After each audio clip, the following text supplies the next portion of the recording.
बड़े हो, ये बार बार जताओ।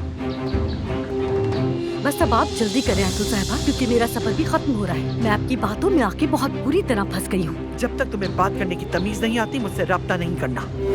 मेरे पास खोने के लिए कुछ भी नहीं बचा, लेकिन आपके पास खोने के लिए एक बेटी है, उसका सोचिएगा।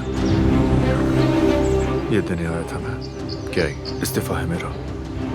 मोहब्बत मेरी जिंदगी की सबसे बड़ी बेबसी बन गई। मैं अपनी बेबसी को नहीं छोड़ सकती। ये कहाँ जाकर खत्म होगी और मैं कब तक ये दर्द झेलूंगी? फिर से कोई धमकी मिली है क्या? हाँ यार, अब ये क्या? आपका आना बेकार हुआ, देर कर दिया आपने, क्योंकि जाहिद के मामले में अब कोई सुलह नहीं होगी। ये मोहब्बत बदुआ बन गई है।